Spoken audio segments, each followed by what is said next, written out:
Hello, we are now in session 4, where we will be reviewing some of the expected impacts of climate change in the Asia-Pacific region and look at some examples of ICT applications for climate change adaptation. Specifically, the session intends to provide examples of ICT applications for enhancing environmental observation, for helping people, communities, and organizations to adapt to climate change, and to help build capacity for climate change adaptation. But first, let's discuss some of the possible impacts that are expected in the Asia-Pacific region. The slide shows that by the decade 2080s, millions more people are projected to experience floods every year due to sea level rise, especially for those people who are living in densely populated and low-lying deltas. On the other hand, areas that are dependent upon snowpack and glaciers for their fresh water and hydropower may encounter significant reduction of water. Illness and death due to diarrhea may increase as the frequency of drought and flood increase. Small island developing states like the South Pacific, Maldives, Timor-Leste, these may experience sea level rise, which may worsen tidal inundation, storm surge, erosion, and damage vital infrastructure, settlements, and facilities found along the coast. So in other words, these impacts are expected, and therefore we need to prepare to adapt our practices so that we will not be adversely hit by climate change. However, one challenge for governments and organizations who are trying to adapt to climate change is precisely describing impacts for smaller areas, and therefore focusing their adaptation interventions in a better way. In order to improve the reliability of projections of climate change and impacts for smaller areas, observations need to be made about climate variables such as temperature, precipitation, humidity, snowfall, sea levels. ICTs such as sensors, automated meteorological or weather stations, and satellite-borne sensors are now available to help collect these observations.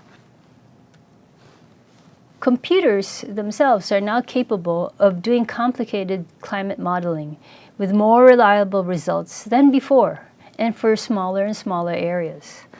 Climate scientists can use supercomputers or ordinary laptops for calculating these different models, and therefore we can use them to find out the impacts. This slide shows a table that summarizes some of the projected impacts in different parts of Asia.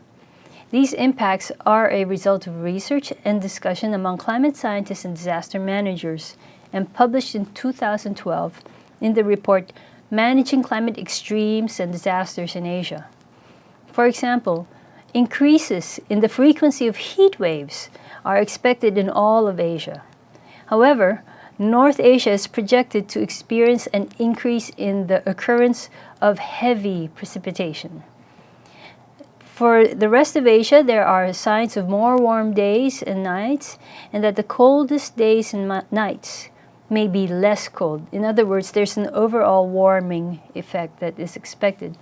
So with the climate modeling, we are now able to make better and better more precise projections for smaller and smaller regions. And unlike before, where we could only make projection for the entire world, now we are getting better at it. This next table summarizes the identified vulnerable sectors and examples of climate change impacts for each sector, how these sectors may adapt, and therefore how we can use ICT applications. So, for example, if we look at the water resources as a sector, it may expect the reduction of glacial meltwater. This means that the sector will have to manage the existing water resource better. Now, we can use ICTs, for example, sensors, in order to make observations about the current soil moisture and water quality. So these are all related to how we can manage our water resources better. In the sector of agriculture, they can expect a higher drought risk in some areas. This means that we could benefit by developing more drought-tolerant crops. Now, we can use wide sensor networks, for example, for drought monitoring, by looking at the different variables that are related to drought and detecting when it may come. And therefore, we can make better adaptation measures to address this. Okay, so in other words, for each sector, there is an expected set of impacts which are dependent on the area, and therefore they will have to have their own adaptation measures. And for each adaptation measure, we can most likely apply ICTs to help make our adaptation better. Now we'll go over the examples of ICT applications for climate change adaptation. First of all, we have the internet, which is a great platform for connecting people working on similar adaptation challenges and exchanging experiences and ideas. This slide lists some of these knowledge platforms specialized for this purpose, such as the UN Climate Change Learning Platforms and even the UN APCICT Virtual Academy. The next slide is a case study of how satellites are now used to measure precipitation in the atmosphere and to combine these observations with ground-based data to develop a global precipitation data set, which can be used by scientists for monitoring the climate changes and planning adaptation in the water sector. The next slide features the Nepal Climate Data Portal. So what happened was that Nepal developed this own online portal so that sectoral planners for agriculture and water, for example, can utilize their archived climate data and projected future climate data. So they can go to the website, download data, and then later on analyze these for planning purposes. Crystal, or the community-based risk screening tool. This is a spreadsheet program that can be used by development program managers, and then it links planned adaptation projects to the projected climate change that could possibly hamper the project's success. For example, development projects may promote agriculture or forestry-based livelihood without considering a possible increase in the likelihood of drought in the project area. So Crystal tries to make concrete connections of projects to the relevant possible climate impact and then anticipate these in the project's design. So even before the project is implemented, you can already plan to avoid some of the changes in the future due to the climate.